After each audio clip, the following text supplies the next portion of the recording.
Fala Jairo, fala Nani, é um prazer estar aqui no canal com vocês, falando deste Red Bull Bragantino, que joga contra o Internacional com alguns desfalques. Os primeiros, Fabrício Bruno, zagueiro que está com Covid-19, ele que já não atuou na última rodada na vitória por 2-0 sobre o Corinthians do Bragantino lá em Itaquera. No seu lugar está jogando o Liger. O Fabrício Bruno formava uma boa dupla de zaga com o Léo Ortiz, o técnico Maurício Barbieri tinha encaixado o sistema defensivo com esses dois jogadores, mas o Liger também é um jogador da confiança da comissão técnica, já que ele formou com o Léo Ortiz a dupla de zaga que se sagrou campeão da Série B de 2019, passou por um período também como titular nessa temporada, perdeu a posição para o Fabrício Bruno que tecnicamente viveu um momento muito bom, mas agora o Liger está assumindo esse posto na zaga ao lado do Léo. A parte defensiva perde também o Aderlan, que vinha evoluindo muito lateral direito, ele que se destacava principalmente na fase ofensiva do campo. O Aderlan sentiu um incômodo muscular neste último treino do Bragantino antes de partir a Porto Alegre no sábado, então o Aderlan desfalca o Braga, em seu lugar joga o Everton. O Everton, que ainda é muito jovem, recém-contratado, ele que era do Cruzeiro, chegou no Bragantino, fez algumas partidas, oscilou bastante, ficou um pouco abaixo em algumas oportunidades, mas ainda é um jogador que tende a evoluir muito e a comissão acredita nele, mas não deixa de ser um grande desfalque o Aderlan, e o Everton não está com tanto ritmo de jogo assim, acostumado a jogar com esses jogadores que formam ali o quarteto de zaga, o quarteto de defesa do Bragantino.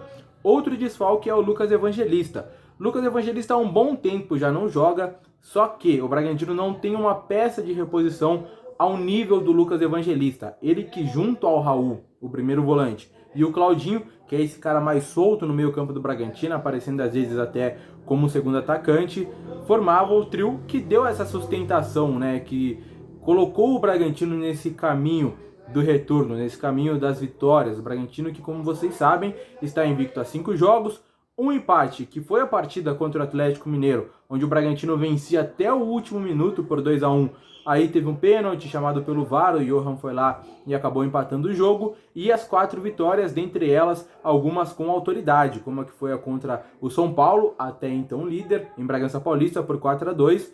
O Vasco também em Bragança Paulista por 4-1 e o Corinthians em Itaquera por 2-0. O Bragantino tem se destacado bastante e principalmente com o Claudinho, que a gente vai falar mais um pouquinho daqui a pouco, desse artilheiro do campeonato ao lado do próprio Galhardo e também do Marinho.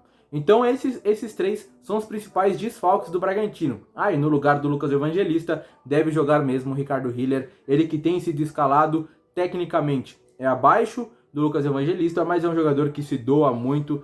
E pelo Bragantino do técnico Maurício Barbieri nessas últimas rodadas, nesses últimos jogos, estar apresentando um padrão de jogo, um estilo definido, não muda muito de acordo com as trocas de peças, de jogadores, o Ricardo Hiller está se saindo bem. Sendo assim, então, o provável Bragantino para enfrentar o Inter tem o goleiro Cleiton no gol, ele que ainda tem uma desconfiança da torcida, porque substituir 2 ídolos que estão no banco de reservas, o Júlio César, campeão e capitão na Série B de 2019, e também do Alex Alves. O Cleiton falha um jogo, no outro ele é muito seguro, faz boas defesas, então é sempre uma incógnita aí o goleiro do Bragantino.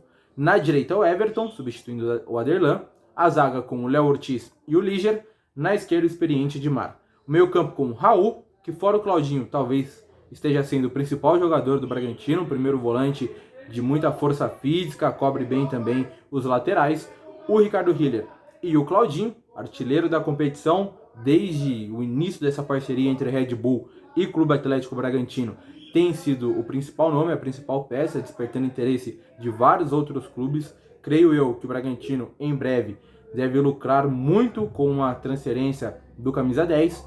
Na direita, o Arthur, do ataque. Na esquerda, o Elinho. E o centroavante, o Ítalo, que também começou aí no Internacional. O Ítalo foi artilheiro do Campeonato Paulista, não vive uma boa fase no que diz respeito a gols, ele tem apenas 3 gols no Campeonato Brasileiro, mas é titular absoluto porque abre muito espaço, o Bragantino tem feito uma marcação alta muito eficiente e o Ítalo é o primeiro cara dessa marcação alta, pressionando os defensores.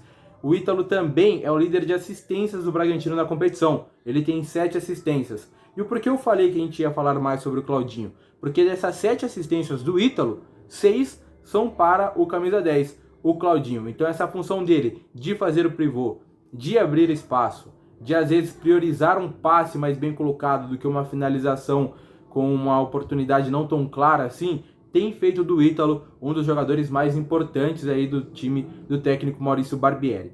Então eu falei basicamente sobre como o Bragantino joga, né? Fazendo essa pressão alta tanto dentro e fora de casa, o que é importante ressaltar. Acredito que o Bragantino vai atacar o Internacional se tiver oportunidade, não vai se resguardar porque está enfrentando o líder da competição, apesar de todo o respeito já pregado pelo técnico Maurício Barbieri, ao trabalho do Abel Braga e ao futebol, o bom futebol apresentado pelo Internacional. São as duas principais equipes do retorno se enfrentando neste domingo. Então o técnico Maurício Barbieri prega cautela, mas diz que vai jogar como vem jogando. E o Bragantino tem sido muito agressivo, tanto nos contra-ataques rápidos, principalmente com os pontas, o Elinho e o Arthur, mas também nessa tomada de bola no sistema defensivo do time adversário, que acaba deixando ali um incômodo na estrutura defensiva, no caso de hoje, do Internacional, se o Bragantino mais uma vez tiver sucesso nessa retomada, como teve nos últimos jogos. Então é basicamente isso, as informações desse Massa Bruta que viajou ontem a Porto Alegre, está concentrado e vai para essa partida com os jogadores que eu mencionei e na expectativa sim de talvez conseguir aí uma vaga na pré-Libertadores, já que em um possível G8, com o título do Palmeiras na Libertadores, com um possível título na Copa do Brasil, de algum outro clube, do Grêmio ou do Palmeiras, o Bragantino visa um G8, está apenas um ponto atrás com 44 do Ceará, que tem 45, que é o oitavo colocado. Então, já se distanciou da zona de rebaixamento, não tem praticamente chances de ser rebaixado, esse era o principal objetivo.